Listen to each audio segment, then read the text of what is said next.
আমি এই মুহূর্তে আছি আলিপুর জেল মিউজিয়ামে।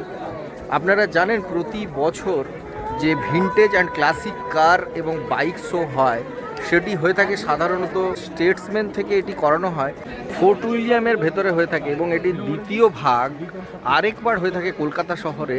সেটি কিন্তু রোয়িং ক্লাব অর্থাৎ রবীন্দ্র সরোবর পার্কের সাথে যেটি যুক্ত। এরপর হয় আলিপুর জেল মিউজিয়াম। প্রতি বছরই হয়ে থাকে এগুলি। তো এবছর 15ই ফেব্রুয়ারির এটি জেল মিউজিয়ামের, কিন্তু এর ক্লাসিক ভিনটেজ কার এবং বাইক শো হচ্ছে। এই মুহূর্তে আমি আছি, আপনাদের দেখাবো। দেখতে পাচ্ছেন প্রচুর গাড়ি এবং ভিনটেজ কার কালেকশন, বাইক আপনাদের দেখাবো। দেখতে থাকুন ভিডিও, এবং আপনাদের কোন গাড়িটি সেরা মনে হলো আমাদের কমেন্ট করে জানান অবশ্যই। যাদের ভিনটেজ কারের শখ রয়েছে তারা কিন্তু প্রথমে দেখেই এই কারটিকে চিনতে পারবেন। 1949-এর ক্যাডিলাক 62 সিরিজ। ভিনটেজ কার বলতে যাকে বোঝায় এটি কিন্তু সেটি 1928 সালের অস্টিনের একটি মডেল, একেবারে পুরনো মডেলের গাড়ি, যেটা বর্তমান দিনে কোথাও দেখতে পাওয়া যায় না। এই ধরনের ভিনটেজ কার র্যালি ছাড়া এই গাড়িগুলো কোথাও আর দেখতে পাওয়া যায় না। কিন্তু পুরনো কিছু হেরিটেজের সাক্ষী পেতে গেলে এইসব কার র্যালি একেবারে আদর্শ। এটি ফিয়াটের একটি মডেল, 1973-এর মডেল, কাস্টমাইজ করে মেনটেন করে রাখা হয়েছে। পোদ্দার ফ্যামিলির প্রপার্টি এটাই ডিসপ্লে করা রয়েছে। এই কাস্টমাইজ মডেলটি কিন্তু ওয়েল মেনটেন্ড রাখা হয়েছে। যতগুলো গাড়ি এখানে দেখতে পাওয়া যাচ্ছে প্রতিটি গাড়ি কিন্তু একেবারে neat and clean, well maintain. আমাদের নতুন গাড়িও হয়তো এতটা ভালোভাবে আমরা রাখতে পারি না। ওনাদের শখ আছে বলেই ওনারা গাড়িগুলোকে ঠিক এইভাবে যত্নে সাজিয়ে রেখেছেন। আলিপুর জেল মিউজিয়াম প্রাঙ্গণে ড্রাইভার্স ক্লাব অফ ইন্ডিয়া এই অনুষ্ঠানটির আয়োজন করেছে। 15ই ফেব্রুয়ারি সকাল 11টা থেকে বিকেল 4টে পর্যন্ত এই প্রদর্শনীটা এখানে অনুষ্ঠিত হচ্ছে। এই মুহূর্তে বহু দুষ্প্রাপ্য ঐতিহাসিক গাড়ি এবং সেই সঙ্গে সঙ্গে বাইক ও স্কুটারও এই প্রদর্শনীতে কিন্তু স্থান পেয়েছে। 100 বছরেরও বেশি পুরনো অনেক ভিনটেজ গাড়ি, ক্লাসিক বাইক, স্কুটার এখানে কিন্তু প্রদর্শিত হলো আজ। টোটাল যা কাউন্ট এখানে ডিসপ্লেতে দেখানো রয়েছে এবং উদ্যোক্তারাও বলছে তা হলো কলকাতার সেরা 73টি ভিনটেজ ও ক্লাসিক গাড়ি এবং 22টি মোটর বাইক ও স্কুটার আজকে প্রদর্শিত হচ্ছে এখানে। সব কিছু তো এখানে এসে গাড়িগুলোকে দেখে অনুভব করারই বিষয়, এবং যদি আপনি হিস্ট্রি জানেন গাড়িগুলো তাহলে অনেকটাই বুঝতে পারবেন যে কি ঐতিহাসিক ভ্যালু এই গাড়িগুলোর সঙ্গে জড়িয়ে রয়েছে। বহু পুরনো আমলের গাড়ি আজকে প্রদর্শিত হলো। ক্লাসিক ড্রাইভার্স ক্লাবের পক্ষ থেকে এই গাড়িগুলোর প্রদর্শন করানো হলো। এই গাড়িগুলোর মধ্যে উত্তম কুমারের ব্যবহৃত গাড়ি থেকে শুরু করে হেমন্ত মুখোপাধ্যায়ের ব্যবহৃত গাড়ি প্রদর্শিত হয়েছে আজ। যারা আজকে বেড়াতে এসেছেন আলিপুর মিউজিয়াম ঘোরার সঙ্গে সঙ্গে এই গাড়িগুলো কিন্তু উপরি পাওনা পেলেন, দেখে নেওয়ার একটা সুবর্ণ সুযোগ রইল।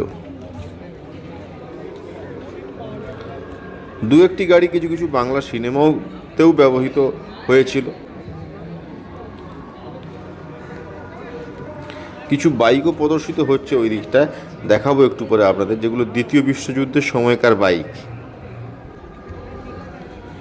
এবারের এই কলকাতার এই ভিনটেজ কার র্যালির যদি বিশেষ আকর্ষণ বলেন তো প্রথমত তো ঐতিহ্যবাহী গাড়ি রয়েছে, যে গাড়িগুলোর মধ্যে জার্মানি, ইটালি, ব্রিটেন, আমেরিকার তৈরি বহু মূল্যের বিরল ক্লাসিক গাড়ি প্রদর্শিত হচ্ছে। সেই সঙ্গে সঙ্গে 113 বছরেরও পুরনো গাড়ি, প্রথম বিশ্বযুদ্ধের আগের মডেল, সেই গাড়িও এই র্যালিতে কিন্তু দেখা গিয়েছে। এর থেকেও হয়তো আরও দু একটা বেশি গাড়ি ওই স্টেটসম্যান ভিনটেজ অ্যান্ড ক্লাসিক কার র্যালিতে দেখতে পাওয়া যায়। কলকাতার বিভিন্ন গুরুত্বপূর্ণ রাস্তা ও ক্লাব এলাকা দিয়ে ওই দিনের র্যালিটা হয়। কারা কারা এই র্যালিতে প্রথমবার এলেন, এই ভিনটেজ কার র্যালি দেখার এক্সপিরিয়েন্স কেমন, পারলে কমেন্ট করে আমাদের সঙ্গে এক্সপিরিয়েন্সটা শেয়ার করবেন। আর যারা প্রতি বছরই স্টেটসম্যান ভিনটেজ অ্যান্ড ক্লাসিক কার র্যালিতে যান তাদের তো অভিজ্ঞতা শেয়ার করতে অবশ্যই বলবো, এবং জানান সেই কার র্যালি এবং এই আলিপুর জেল মিউজিয়ামে এই যে কার র্যালিটা হচ্ছে দুটোর মধ্যে কোনটাতে কোন কালেকশানটা আপনার বেশি ভালো লেগেছে এবং কোনটা আপনার নতুন লেগেছে।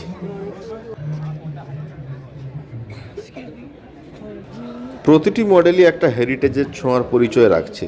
এই যে ট্রিয়াম্পের এই লাল কালারের গাড়িটা দেখতে পাচ্ছেন, ট্রিয়াম্প আধুনিক এই যুগের বাইকের জন্য একটা বিখ্যাত কোম্পানি, কিন্তু তার সেই যুগের এই গাড়িও একটা হেরিটেজের ছাপ রেখে গিয়েছে। এমজি বলুন বা অস্টিন, এর অনেকগুলো মডেলই আজকের এখানে দেখতে পাওয়া গেল। প্রতিটি গাড়ি কিন্তু কালারগুলো একবার দেখুন। ওনারদেরকে হ্যাটসঅপ না করলেই নয়, যেভাবে গাড়িগুলোর পরিচর্যা ওনারা করেন, একেবারে নিজের সন্তানের মতোই গাড়িগুলোকে ওনারা লালন পালন করেন। ভাবুন একবার, ব্রিটিশ আমলের ওই সময় কিন্তু এই গাড়িগুলোই রাজপথ দাপিয়ে বেড়াতো। আজ যুগের সঙ্গে তাল মিলিয়ে নতুন মডেল, আরও অনেক আধুনিক কমফোর্টেবল মডেল এসেছে, তাই এরা হয়তো আর সেই অর্থে ব্যবহৃত হয় না, কিন্তু আভিজাত্যের ছাপ এই গাড়িগুলোর মধ্যে রয়েছে এবং সেই জন্যই ওনাররা এখনও এইগুলোকে এত যত্ন সহকারে গুছিয়ে রেখেছেন। যত দিন যায় গাড়িগুলো তত বয়স বাড়ে এবং এর পার্টস খুঁজে পাওয়া সেই অর্থে একটা চ্যালেঞ্জিং টাস্ক হয়ে দাঁড়ায়।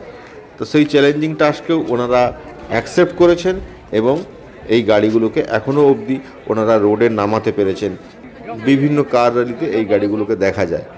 কলকাতা ছাড়াও দিল্লিতে একটা বড় ভিনটেজ কার র্যালি হয়, সেখানে এর থেকেও অনেক বেশি ভিনটেজ কার দেখতে পাওয়া যায়। সেই কার র্যালিতে যদি কেউ গিয়ে থাকেন, তার এক্সপিরিয়েন্স শেয়ার করবেন আমাদের সঙ্গে। আর এরকম ভিডিও যদি আপনাদের ভালো লাগে তো কমেন্ট করুন, লাইক করুন, অবশ্যই চ্যানেলটা সাবস্ক্রাইব করবেন। আপনাদের একটা সাবস্ক্রাইব আমাদের পরবর্তী ভিডিওর একটা অনুপ্রেরণা যোগায়। বাইক লাভারদের জন্য এদিকের সেকশনটা পুরনো বাইক, যে বাইকগুলো এখনও কিন্তু আজকের যুগের বাইককে টেক্কা দিতে পারে।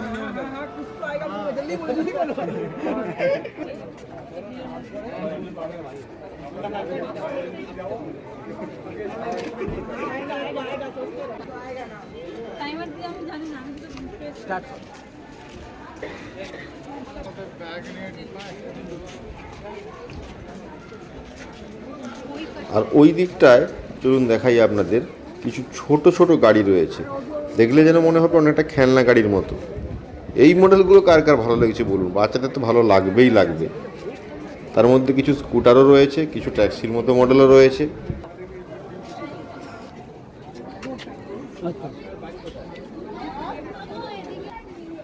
তো আবারও দেখা হবে খুব শীঘ্রই। এই পড়ন্ত শীতের বিদায় বেলায় এইটুকুই, আবারও দেখা হচ্ছে খুব শীঘ্রই।